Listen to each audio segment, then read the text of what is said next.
thermal muffler. That's all to do with the straight pipe. So we're gonna stick this son of a bitch in fucking probably in, I don't know what that is there, probably B1.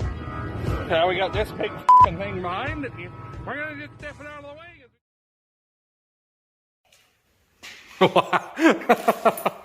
Hey guys, how's she going today? Well, Amanda got me my Christmas present. Not quite, but anyway, we are working on effectively doubling the hydraulic capacity of the 895 for the new air seeder that we bought. But I'm not telling you anything about that till it gets here. What a cunt, eh? Anyways, this is an Atom Jet hydraulic kit. And what it consists of is this tank, bolts on the front. And then this pump here. I think it's a, I forget already now, 24 gallon per minute pump. So that is going to bolt on either side of the frame. And that pulley over there bolts to the front of the dampener on the crankshaft, and there's two V-belts that drop down to this and drive the pump, and then it is supplied by that tank obviously, and there's a filter that goes in, and then it goes to this on the back. This big valve here, it's an electric valve with this controller, right here, goes in the cab for your fan speed. So that's what we're working on right now. And it came with all this hose too here to install it all, but Dad and I got the tank mounted this morning. Now that he's back, he's going to help me lift that into place underneath, right? You think so? I think so. At least I hope so. No. Why? Stuff to do. Oh no. We need to go air seeding.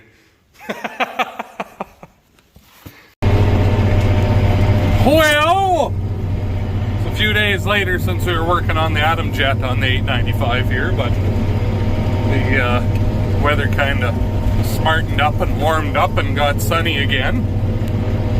So we're back heavy harrowing. We're on the last stretch of it here. This is the wheat stubble. I'm going across the way it was sown. Not going at an angle, which I should be doing, but it's such a small piece where I get to actually use the auto steer in here before we get into all the sloughs. This made for the longest passes, so we'll deal with it for this time. So anyway, we've been out here for a little while anyways. Amanda and Dad were setting up panels, start bringing cows home here right away from the pasture, which is on the other side of this section, just behind us over there. What else do I have to tell you? Not a lot really, so try and get this all smashed up while it's nice out. We're quick running out of good days here, so there's snow on the way for the end of the week, for fuck's sakes, by the sounds of it. I don't know, it's probably not much, but it's going to be cold regardless, so. And this job doesn't work when it's not nice out. End up just bunching all the straw up instead of smashing it up and dragging it around like what we're doing right now. That's the whole idea of this. You're only moving the top, quarter inch of dirt or half inch of dirt maybe. And then dragging out all the straw from the combine, smash it up, spread it out nice instead of having kind of a thicker mat right down the middle of where the combine had gone. I mean, 1682 there doesn't have a chopper, it's just spreaders on it. It's chewed up pretty good, but it's not like a combine with a chopper. And if you remember, we'd done most of this wheat with the 1682 while the other combines were doing that quarter apiece there, so yeah. Anyway, we'll hop out here after and I'll show you the job it's doing. Not pretty light tillage. They're heavy harrows, they're called. Great big, not that big around obviously, but size of my finger steel tines. And a lot of them, and we're going 9 miles an hour here, so it's pretty violent to the straw, that's for sure. On the canola stubble there, it pretty much uproots most of the stubble there too and smashes it all up real nice. Does a better job for seeding that way next year too when things are spread out like that, not such a big thick mat of shit to have to go through. So anyway, I suppose a couple more hours here and then there'll be the quarter oats, but there's bales on there yet that I sold straw to a buddy and he baled it, and he hasn't got them picked yet or anything. It's not a big deal. So we got the McCormick on the spike cultivator. I was working a few spots with that. I'll probably come over here with it in the cultivator because there's a few spots to do here too in ruts. And I'll just stack the bales for them out of the way with the McCormick, that way I can harrow that stubble as well here before it gets too shitty. That'll be the plan over the next couple days. And so I want to cultivate that millet. I sprayed it here a couple days ago. I'm going to try sowing some mustard on there, so guys got to have it pretty nice and clean because there's not much for chemical for yellow mustard like that for in crop. So give it a burn down this fall. I'll burn it down next spring with Roundup again, maybe try some Avidex or something. Go from there. So I want to cultivate it with the big shovels because it's pretty rough. Since it was breaking there yet, it's still pretty rough in a few spots. So I'm going to pull the big 16-inch shovels across it with the 835, and that should have that good and smoothed out that way. So anyway, I suppose talk to you here in a little bit.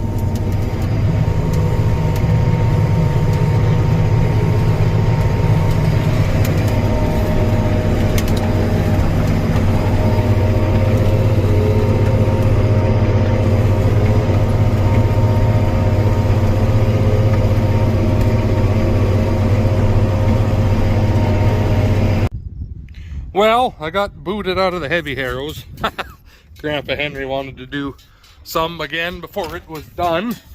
So I came home here. Now I'm doing this, probably the shittest job I think there is on the ranch. Blowing machinery off. So I got the, that's out to work on too, but that's another story. I got the hay bind done. I pressure washed it off because it was all covered in fucking juice and shit from hay binding, and that's pretty tough on paint. The combines I'm just going to blow off. I don't like spraying water on them before winter in case you put any water into a bearing. Then it doesn't get in there and freeze and fuck your whole day up next year. So, I bought this big long blower offer here. We'll see how well it works. Get the pickup blowing off, and then we'll start on the combine. The guy doesn't have to get too in-depth about it because they go inside, but I still like to get the majority of it off. I'm going to have to pressure wash the Massey off here too because I've got a bunch of work to do on it this winter in the shop. I got new rub bars and stuff for it, so have to get that good and clean so it's not such a disgusting nightmare to work on that way. So anyway, start blowing. We're all over the place in this video. Maybe I said that already. So I took this, the old Ford 3-ton here had 200 or 300 bushels of peas on it yet from Grandpa's place that wouldn't fit in the bin. And then I went and combined a few spots we had left behind at home here. That's why it's kind of dirty. Dumped it in with the Massey. Some spots that were kind of shitty kochia and stuff that wasn't quite dry yet when we were combining the first go around. So when I got done the peas, I went and done those spots and dumped it on top in the old truck here. So just dumping it with the 7-inch auger. I think it's worthwhile putting that one up for this little bit. So get this emptied out. I washed the hay bine off. Amanda and I blew the 21 off, and now she's blowing the flex header off. So those will be ready to go away. Rob come and borrowed the Massey because the gleaner killed itself, and he's got 20 acres of soybeans to do yet. So he come and got it. Dad got done. We done some more custom combining for a neighbor here. 60 acres of barley, so Dad finished that today. So the 9600's done combining now. It'll be ready to get blown off. I gotta blow the 1682 off probably tomorrow. I'm gonna take the 2188 over to Grandpa's tomorrow and park it in the shed. Grandpa got done the harrowing that wheat. And I'm gonna try and do some cultivating tomorrow with the McCormick. Get that job done with, and yeah. Anyway, just about time to shovel corners out here, so I will bring you back in a few.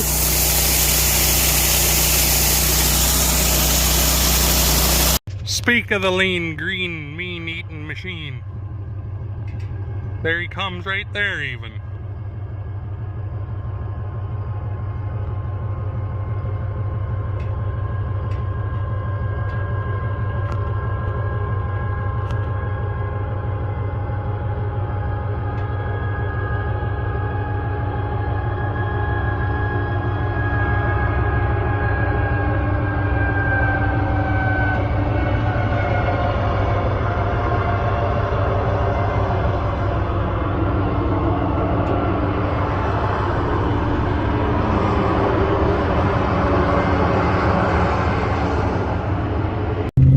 Well, in the dark again like usual.